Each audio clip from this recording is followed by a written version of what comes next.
வணக்கம். சிவன் மாந்திரீகம். இந்த சிவன் மாந்திரீக சேனலில் மர்ம மாந்திரீக பூஜை ரகசியத்தை பற்றி ஒரு பதிவை பார்க்கலாம்.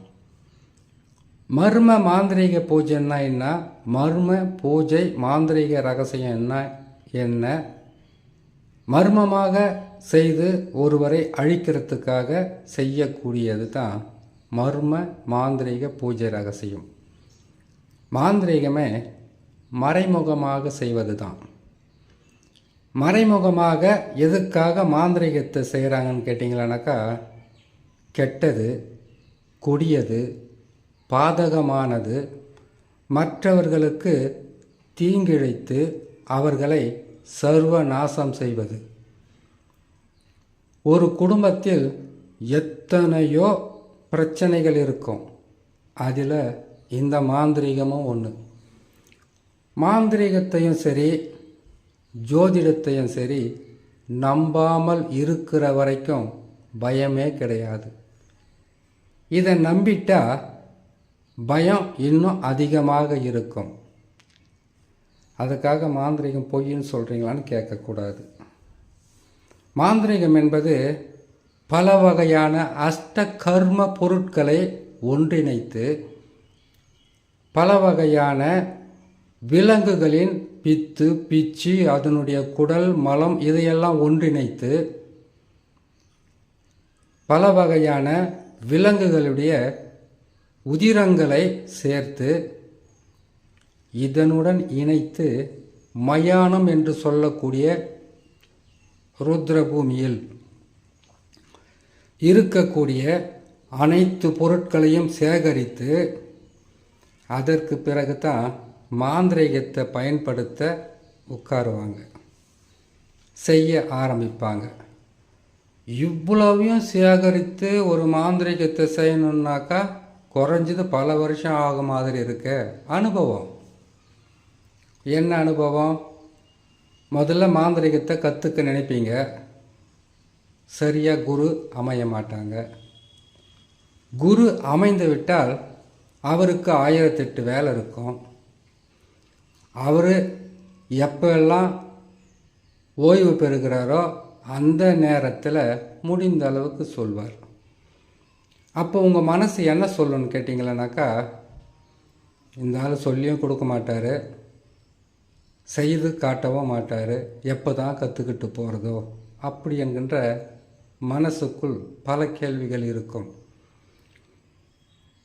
ஒரு மாந்திரீகத்தை செய்து நீங்கள் வெற்றி பெறணும்னு கேட்டிங்கன்னாக்கா குறைஞ்சது 20 இல்லை 25 வருஷங்களுக்கு மேலே தான் ஆகும். உடனுக்குடனாக செய்து வெற்றி பெறுவது என்பது அவ்வளவு எளிதான காரியம் கிடையாது. எல்லாம் அனுபவம். மாந்திரீகத்தை செய்திருவோம், நடக்குமா நடக்காதான்ற பயம் ஒரு பக்கம் இருக்கு இல்லையா. நடந்துடுச்சுன்னு சொல்லிட்டாங்கன்னாக்கா சிறகே இல்லாமல் வானத்தில் பறக்கிற மாதிரி ஒரு சந்தோஷம் இருக்கும்.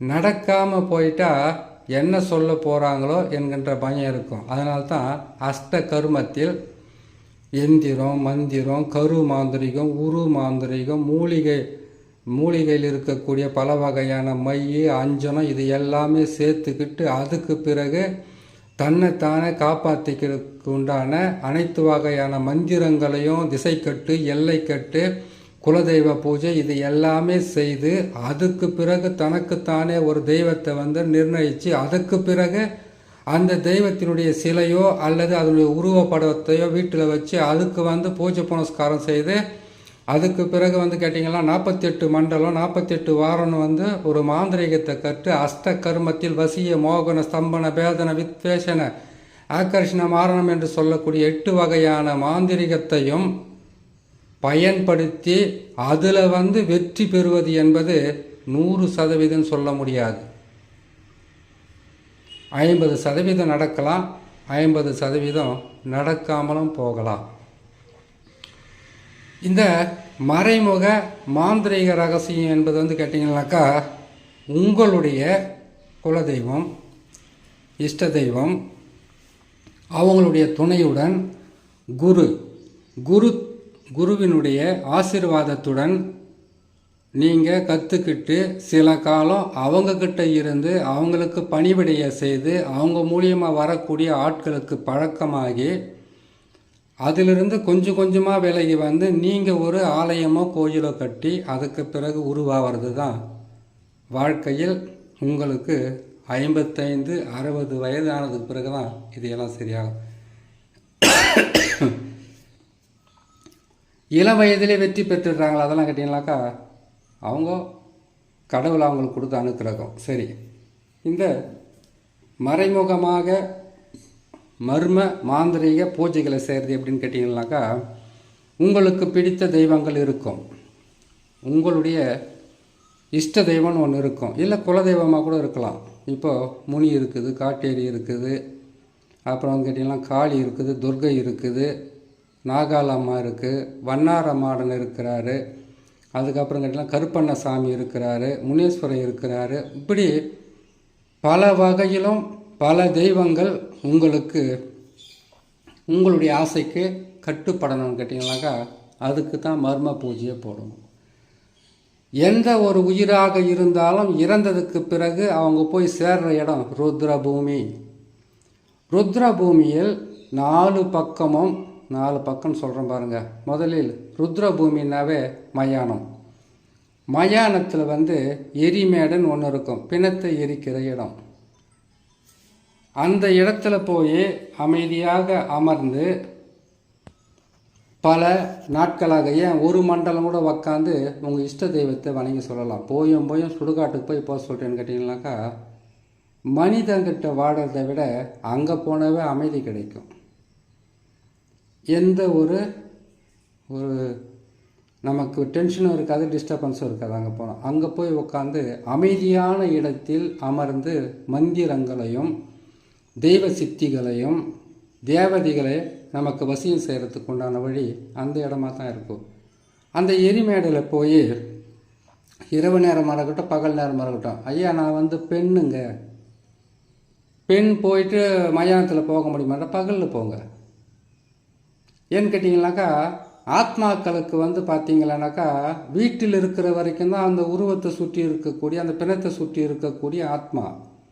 என்னைக்கு இடுகாட்டுக்கு போய் பிணத்தை திருப்புறாங்களோ அங்கவே உங்கள் வீட்டை விட்டு அவங்க மறந்து அந்த இடத்துல சுற்ற ஆரம்பிப்பாங்க. நீங்கள் பூஜையை போட்டால் தான் அவங்க வருவாங்க. இதில் குலதெய்வத்தை கட்டி வச்சு மாந்திரிகம் செய்கிறதும் இருக்குது. உங்களுடைய முன்னோர்கள் இறந்தவங்களை கூட வீட்டுக்கு வராத அளவுக்கு கட்டி வைத்து கொடூரமான மாந்திரிகம் செய்கிறதெல்லாம் இருக்குது. அதெல்லாம் ஒவ்வொரு பதிவாக போடலாம். அப்படி இருக்கும்போது இந்த மாந்திரிகத்தில் கேட்டிங்கன்னா மயானத்தில் அந்த எரிமேடையில் 4 பக்கமும் கற்பூரம் ஏற்றி அந்த கற்பூரத்துக்கு நடுவில் உட்காந்து மாந்திரிகத்தை பயன்படுத்துகிற ஒரு ரகசியம் இருக்குது பார்த்தீங்களா. அங்கே உட்காந்து செய்துட்டு மந்திர பிரயோகம், எந்திர பிரயோகம் இது எல்லாம் செய்கிறதுக்கு உண்டான நேரம் காலம் எல்லாமே அங்கேருந்து நீங்கள் மந்திரத்தை சொல்லிட்டு நிர்ணயிக்கணும். 4 திசையிலையும் அதாவது கேட்டிங்கன்னா எரிமேடையில் 4 பக்கமும் கற்பூரம் ஏற்றிட்டு நடுவில் அமர்ந்து முழங்கால் படியிட்டு, இல்லை ஏதாச்சும் ஒரு ஆசனம் துணியை கூட இருக்கலாம், அந்த ஆசனத்தை போட்டு அதில் உட்காந்து மனமுருகி வேண்டிக்கிட்டு நீங்கள் மந்திரங்களை சொல்லலாம், எந்திரங்களை சொல்லலாம். ஆனால் அது சொல்லும்போது அங்கே இருக்கிற ஆத்மா உங்களை சும்மா விடாது. பல வழியிலும் உங்களுக்கு தொல்லைகளை கொடுக்கும், பயமுறுத்தும், கஷ்டத்தை கொடுக்கும். இன்னொரு முறை அந்த பக்கம் போகவே கூடாதுன்ற அளவுக்கு தொல்லைகளை கொடுக்கும். சரி, மயானத்தில் இருக்கிற ஆத்மா, ருத்ரபூமியில் இருக்கிற ஆத்மா உங்களுக்கு கஷ்டத்தை கொடுக்குது, தொல்லையை கொடுக்குது, பிரச்சனையை கொடுக்குது. அப்போ ஊருக்குள்ள இருக்கிற மனுஷன் மட்டும் என்னத்தை கொடுக்குறான்? இதை விட கொடுமையான கஷ்டமெல்லாம் கொடுக்குறாங்க. இது அங்கே போய் உட்காந்து மந்திரங்களை சொல்கிறது, குரு மந்திரம் சொல்கிறது. அதுக்கப்புறம் கேட்டிங்கன்னாக்கா உங்களுக்கு எல்லா மந்திரத்தையும் பயன்படுத்தலாம். போயும் மயானத்தில் நினைக்காதீங்க, செய்து பாருங்கள் பலன் எப்படி இருக்குன்னு. அதனால் மர்மமாக பூஜைகளை போட்டு மறைமுகமாக பூஜைகளை போட்டு மந்திரங்களை பிரயோகம் செய்து எந்திரங்களை பிரயோகம் செய்து நாம் செய்யக்கூடிய மாந்திரிகத்தில் அனைத்திலும் வெற்றி பெறணும்னு கேட்டிங்கன்னாக்கா இந்த மாதிரி கடினமான உழைப்பு இருக்கணும். ருத்ரபூமியில் இருக்கக்கூடிய மயான பூமியில் இருக்கக்கூடிய எல்லா பொருளுமே மாந்திரிகத்துக்கு பயன்படும் சொல்லியிருக்கோம். அதனால் அந்த மயானத்திலிருந்து மயானத்தில் இருந்து எந்த பொருளுமே வீட்டுக்கு எடுத்துகிட்டு போக மாட்டாங்களே அப்படின்னு கேட்டிங்கனாக்கா, மாந்திரிகத்துக்கு ருத்ரபூமி தான் தகுந்த இடம். இன்னும் இருக்குது. இப்போ கேட்டிங்கனாக்கா, ஒரு தவறான உறவு இருக்குது, பிரிக்கணும்னு என்ன பண்ணுவாங்க, இப்போல்லாம் தகடு தாயத்தில் எழுதி கொடுத்துட்றாங்க, மைய வச்சு கொடுத்துட்றாங்க. நம்மளுடைய ஒரு 50-100 ஆண்டுகளுக்கு முன்னாடி சேதங்க எப்படி செஞ்சுருக்காங்கனாக்கா, தவறான உறவுகளை பிரிக்கணுன்னாக்கா வண்ணான் துணி துவைக்கும் கல்லை பயன்படுத்தியிருக்காங்க. ஒரு ஆச்சாரி தச்சன்னு சொல்லுவாங்க, அவங்களுடைய உளியை பயன்படுத்தியிருக்காங்க. ஒரு குடும்பத்தை சர்வ நாசமாக்கணுன்னாக்கா வண்ணான் துணி வேக வைக்கிற அந்த அடுப்பை பயன்படுத்தியிருக்காங்க. ஒருவருடைய வாழ்க்கையில் பல வகையான துன்பங்களை கொடுக்கணுன்னாக்கா முக்கூட்டு வழி, அதாவது 3 வழி ஒன்றாக சேரக்கூடிய இடத்தை பயன்படுத்தியிருக்காங்க. அதுக்கப்புறம் உடம்பில் பிடித்துக்கிட்டு இருக்கக்கூடிய துஷ்ட ஆத்மா, காட்டேரி, அதுக்கப்புறம் கேட்டிங்கன்னாக்கா பிரம்ம ராட்சதம், எந்த துஷ்ட ஆத்மாக்களாக இருந்தாலும் அது விலகிறதுக்கு துர்க்கை அம்மன், காளி அம்மனுடைய அக்னி கூடத்தை முடிவு செய்திருக்காங்க.